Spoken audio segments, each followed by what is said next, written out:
Happy 4th of July weekend, everyone. I'm Brian Smith here at Locked On Seminoles. We got some positive news about the Noles on the recruiting front. We're also going to be talking about where the roster is as we're just under 60 days from kickoff. Alabama coming to Florida State. Let's talk Noles.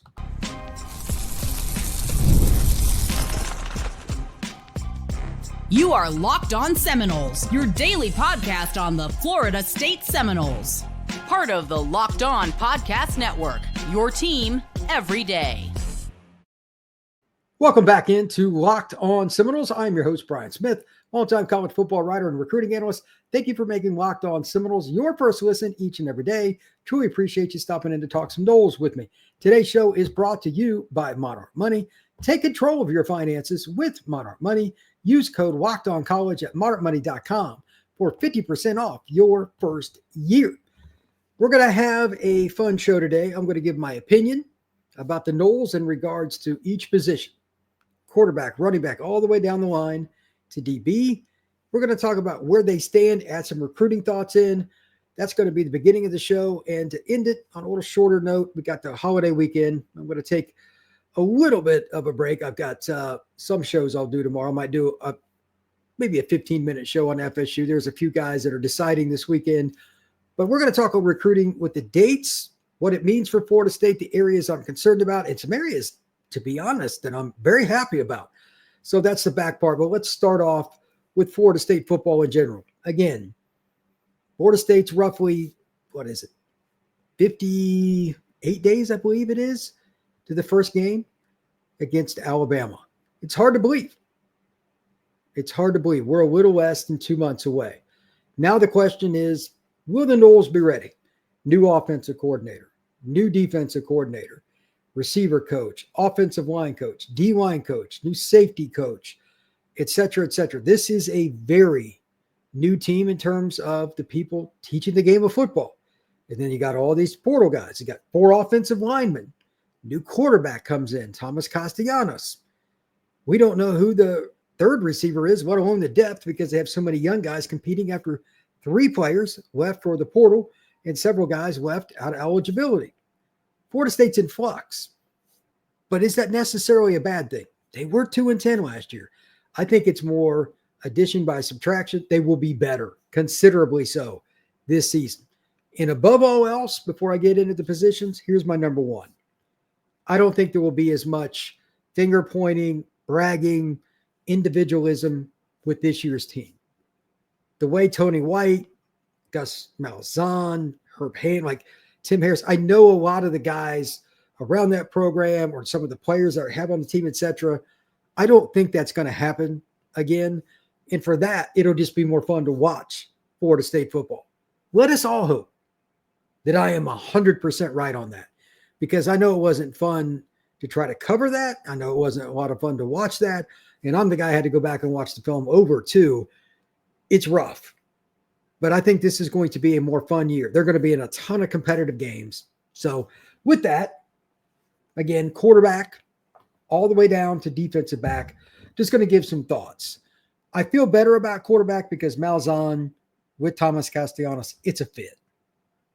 I'm not jumping out on a limb there. That's a pretty obvious answer.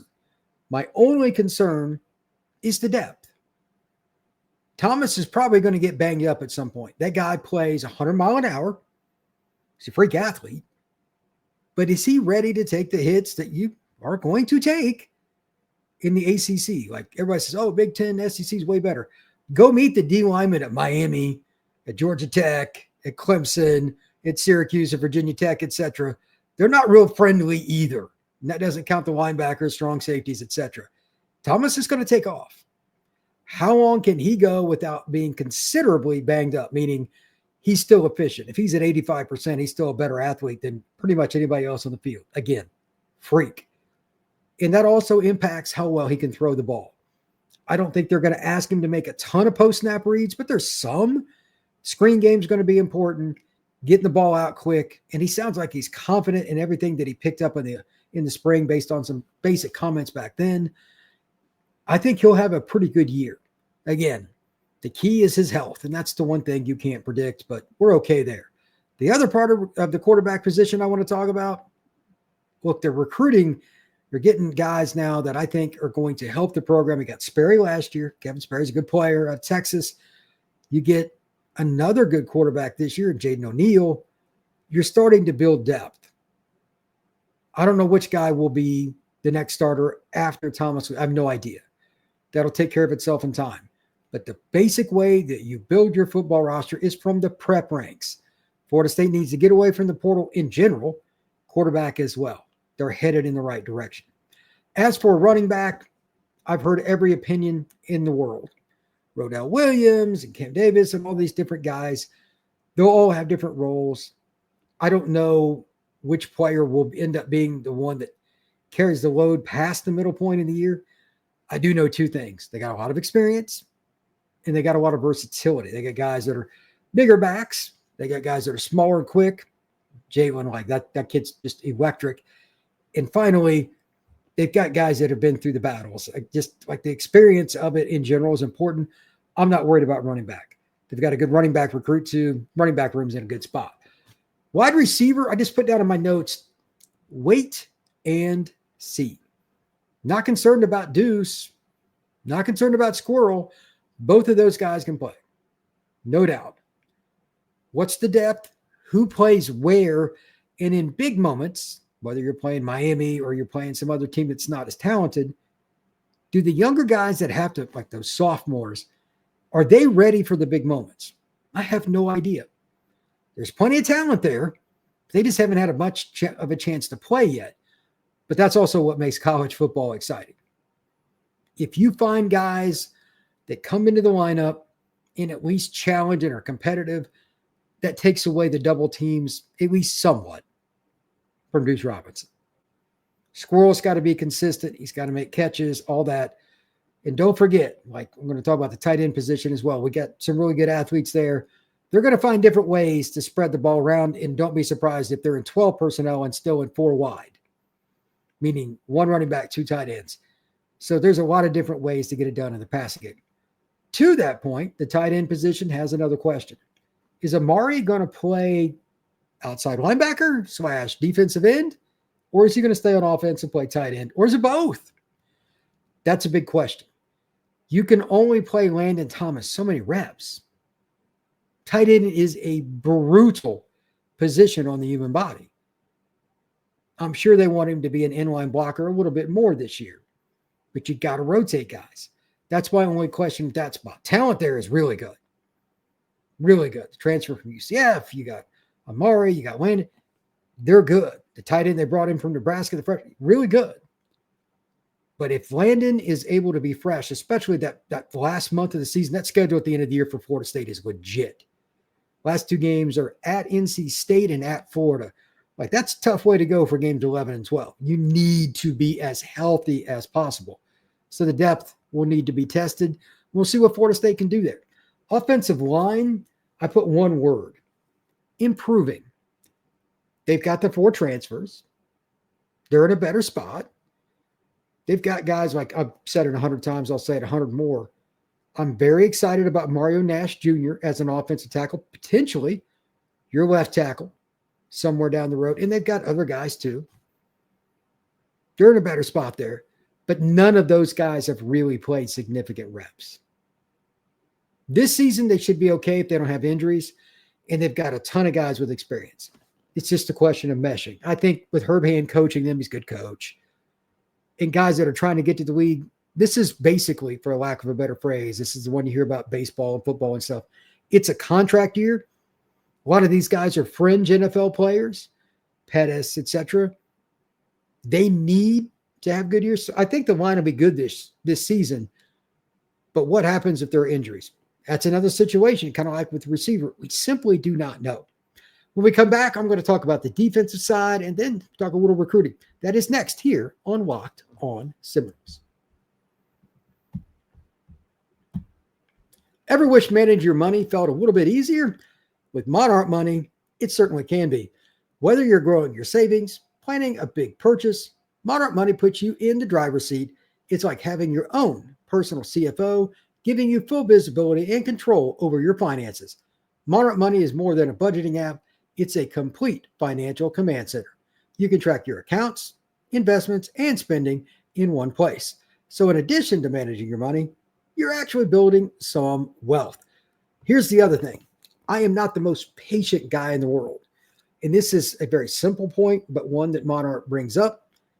It's easier to have your finances in one spot instead of spread out all over the place.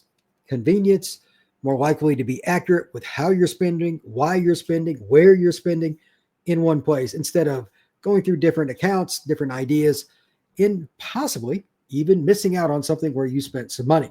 So take control of your finances with Monarch Money. Use code LOCKEDONCollege at monarchmoney.com for 50% off your first year. That's monarchmoney.com, code LOCKEDONCollege for half off your first year. Thank you once again for making Locked On Seminoles your first listen each and every day here on the Locked On Podcast Network. Please hit that like button, that notification bell, and subscribe to the Locked On Seminoles podcast and share it and comment down below. I appreciate it. Let's talk a little D. Florida State's defense last year was one of the hardest things to figure out. They'd have a great play, and then the next play, you're like, what was that? Two guys go into the gap, and then one gap over. Nobody's there, and there goes the running back. Just mental errors, offsides, penalties, dropped interceptions, anything they could do to shoot themselves in the foot after the start of the drive defensively would be good. It was really hard to understand. Wasn't necessarily a lack of talent. They had a lot of good players. But this year, at least through spring, we heard some good things. Big Darryl in the middle. You got the new guys coming in like Stephon from Nebraska. They should be better, especially in the front seven. It's just a new scheme. Okay, fair enough. I like the defense, though. They've recruited more size, and they had some size coming in. To be honest, Tony White, Pot Roast, and everybody that worked with the front seven, they're pretty lucky. They're pretty lucky. If you want to implement 3- and 4-man sets, they've got the personnel to do both. There aren't 15 teams in college football, maybe not 10. Probably not even 10, to be honest. They can play a zero tech consistent, like Darryl can play zero tech. It's the hardest thing to do in college football or pro. Take on two blockers on a consistent basis. Good luck. Darryl's big enough, powerful enough, athletic enough to do it. And they got a couple other guys that could too.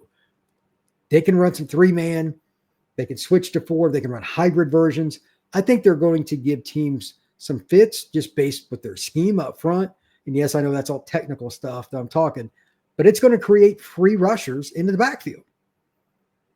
And that leads me back to the point that I started with. Will Florida State capitalize? Don't jump off sides. Don't miss tackles, especially sacks and plays in the backfield. Darryl missed several plays in the backfield last year, and he's one of the most talented guys in college football. It was mind-numbing. They have to capitalize. If the D-line in particular does its job, and part of this depends on if they're in more 3-man or 4-man this year, but they may not rack up a ton of stats, but the safeties, to some extent, the nickel and corners, and definitely the linebackers will eat, if you know what I mean, if that D-line's as good as I think, and the coaching staff is well proven. The guys that came over to Nebraska, Surtain, et cetera, they're proven coaches. I'm not worried about that. That defensive line, though, is the key to the operation. Plenty of talent there. You got Williams came over from Nebraska, Stephon, and all these different guys. They should be good. I feel pretty good about that. And the D-line recruiting has been awesome. They just hit the home run, and it's so ironic. They missed on a couple of guys that I thought were just pivotal to this class, and they still ended up with a really good D-line class. That is very unusual, but you got to give the Florida State staff credit. Hey, they got it done. At linebacker, this one is twofold. I'm a little bit worried about depth this year. Nicholson's my guy. Like, he's the one I think it has the highest upside. I like him a lot. I don't know if he'll start or which guys will. That kind of stuff takes care of itself. But is everybody on the same page with the scheme? My strong guess is no. And it's for 2 reasons. Number one, you got young guys. They're still learning the speed and all the things that go with college football. And they're switching to a new scheme that probably has quite a bit of complexity. I would not want to be a linebacker in today's college or pro game. With the RPO stuff, mobile quarterbacks. I was just talking about this with Chris Gordy of Locked On SEC. I joined his show for a crossover with Locked On the Portal. How many guys do you see are true pocket quarterbacks anymore? Those linebackers are oftentimes responsible for A, coverage, and B, to come up and tackle the quarterback when he runs. It used to be, it wasn't that hard. Now that guy's is just as much a running back or a receiver as anybody else. So if the scheme is not comfortable for all the players, and I mean the 2 deep minimum, that's going to be hard. That's my biggest concern on the defense in terms of all the schematics, because you got to cover RPO, and for a linebacker, that's really hard in today's game in many cases, and it's a new scheme. I'm just worried about some busts that could cost Florida State, but it's the price of changing defenses.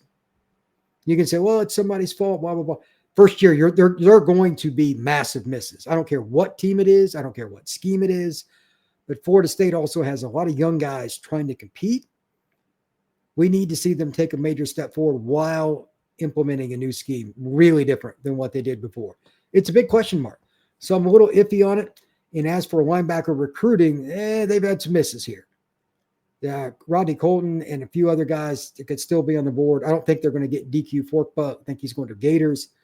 A little concern there too, but we'll see. I need more information to know where they're headed and what other guys they could still go after. But Florida State linebacker recruiting is not where it needs to be. Defensive back. I like that room. I was surprised that we didn't hear more positive things in the spring. Now, the unfortunate part is everybody knows the safety position just got beat up. It's the nature of the beast with football, whatever. But they were implementing the scheme, and this may be even more important, this particular defense really does a lot with the safeties. I know you can watch on the chalkboard as the coach does stuff. I know you can watch film. There is no way to replicate reps going live or 80% in pads with your guys to see what it looks like, to see what it feels like, to ask questions in the moment. Those reps concern me. The safeties that miss Shaheem Brown and everybody else, that sucks. They need those guys to be 100 mile an hour going into fall camp. I doubt they're going to be because they're banged up. That's my biggest concern with the defensive backs. Corner, I think, will take care of itself. There's a ton of talent. It'll get figured out. I know they're not playing as much man as they used to, and some of those kids probably don't like it. Zone is a lot harder to play, in my opinion, until you get it. It's one of those things, either you don't know it or you do. There's usually not much in between. The light comes on. I don't know how much they're going to run zone, but it's going to be more than they did before because Surtain ran a lot of man. The kids that accept it and then replicate it in practice the way the coaches want it, not the way the players do, will be the ones that play. So right now, all bets are off, in my opinion, because they need guys that are ready to take that on. Rumor is they weren't very happy about the secondary in the spring. Part of it was injury. But I'm guessing here. This is just my speculation. Part of it was the scheme part. They didn't pick it up as fast. Sure wasn't a lack of recruiting problems because they put some really talented corners back there. So we'll see what happens. When we come back, we're going to talk about Florida State's recruiting. Got a few more key guys, including at least one or two more players that by next week they should have picked up. That is next on Locked On Seminoles.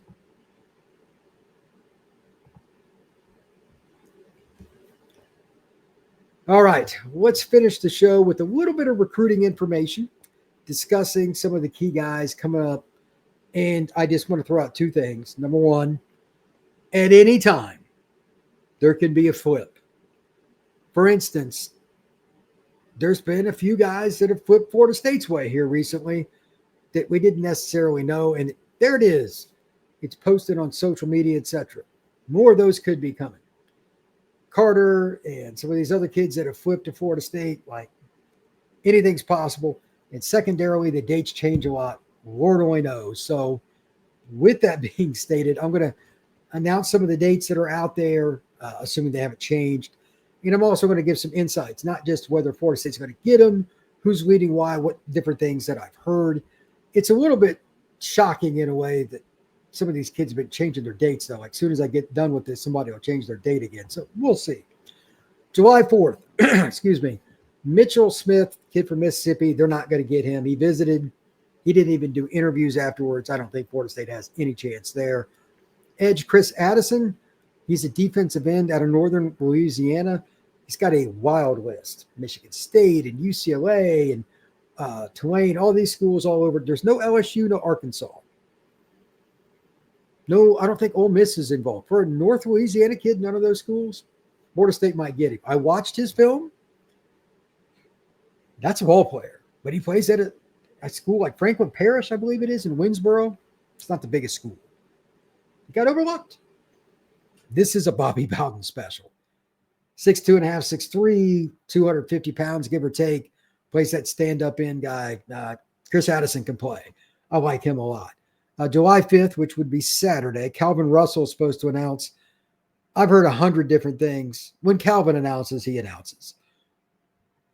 Is it going to shock me if Florida State gets him? No. Do I think they're getting him? Also a no. Syracuse, Michigan, it's the latest intel, but it's just went all over the place. If he ended up at Miami or LSU or somebody, nothing would surprise me. We'll see where Calvin's going on signing day, though. I don't think it really matters where he commits now. He's a kid that's going to talk to schools and take visits, in my opinion. We will see. On Sunday, July 6th, Chauncey Kennan, Sarasota Booker, one of the top corners, top athletes in the country. He's been a lifelong Noles fan. He will make his decision. I expect it to be Florida State, but he doesn't do a whole lot with the media. We'll see. Really, really good player. But again, I haven't heard anything here recently. The last I heard, it's been over a week, was FSU. We'll see if that holds true. July 7th, that would be Monday. Messiah Jackson, DB out of Georgia. I don't know. It could be Florida State, but I haven't heard anything on that here lately. Good player. SEC, AC schools. I mean, he can go to a lot of different programs. We'll see where Jackson goes, but I don't have any intel on that one. Landon Myree, he's a kid out of Cincinnati. No idea. Florida State's in the mix. Tight end. They need another tight end on the roster for next year. I'm all for it, but we'll see. That's an area I don't get much information from, but he allegedly had a good visit to Florida State. That's about all I got. Samari Smoke Matthews, we call him Smoke, DB out of the greater Charlotte area. He had a good visit to Florida State, but the team that I've heard the most, South Carolina. He's got another rival. It's Texas, probably one of those two. Elite DB, but I don't think Florida State's getting him. Hezzy Kent, he's from Brunswick, Georgia, if I remember correctly. He's the jumbo tight end, 300 pounds, give or take. I think he should just call it a day and move to offensive line and try to get paid, but whatever. He's visited Florida State, Florida, Miami, etc. I think it's Florida or Florida State. I don't know where he's going, though. Rodney Colton, that's a kid that I've heard a lot of different things about. For a while, I thought it was FSU. He'd visited multiple times, took his OV to Tallahassee. Ole Miss is in that. So they've recruited Georgia pretty well lately. And you never count Lane Kiffin out with a recruit when he really goes after him. We'll see, but I don't have any insights to that kid personally. I'm curious to where he goes, though. That should be an interesting one because Colton's a kid that they really need to get. Like, linebacker recruiting has been bad in this cycle. They went for a lot of guys. I just don't think they're going to get them. DQ Forkwood, to that point, I think they're going to come in second. From what I've heard, it's the Gators. He's a linebacker at IMG Academy. He's an inside backer, a true thumper. I mean, he is put together. Right now, it looks like the Florida Gators. Edge Catrell Webb, don't know for sure. Florida State was doing pretty well with him. He's been to campus multiple times. Another guy out of the greater Atlanta area. By the way, FSU's done a great job recruiting Atlanta this year. Noel's got a pretty good shot. That is July 12th as well. So Kent, Colton, Forkpa, and Webb all July 12th. That's pretty crazy if you really ask me. That's what is it? That's a week from Saturday. So Deron Parks, that's the end of the month. That's going to be Ohio State, barring something unforeseen. That's an offensive lineman they've went after. Really good player, but I don't think they're going to get him. Parks is from the Sarasota area. Derek Cooper, it's not going to be Florida State. Right now, team trending for him is actually Texas. And then Wilson Zaire. This is the other kid. Him and Cooper don't have dates. Zaire's brother played at Auburn. I think when he played there, Herb Hand, now the Florida State O-line coach, was on the plains at Auburn. I've heard Wilson Zaire, there's some chatter about him going to Florida State. That would be a massive pickup for the Florida State Seminoles. He's an offensive tackle I've met. He looks the part. great kid. And let's be honest, offensive tackle is one of those really hard spots to recruit. The teams that win at that spot win on Saturdays. Florida State needs to win that battle, just like they need to win some other battles along these recruiting lines, because that's the kind of kid be a multiple year starter. Auburn, Alabama, Georgia, North Carolina. He's got an incredible offer list. That would be a huge addition to the Florida State Seminoles. Thank you once again for making Locked On Seminoles your first listen each and every day. Truly appreciate you stopping in to talk some Noles with me. I hope to see you again soon. We'll have a short show on July 4th. And happy birthday to the United States of America. We will see you again tomorrow.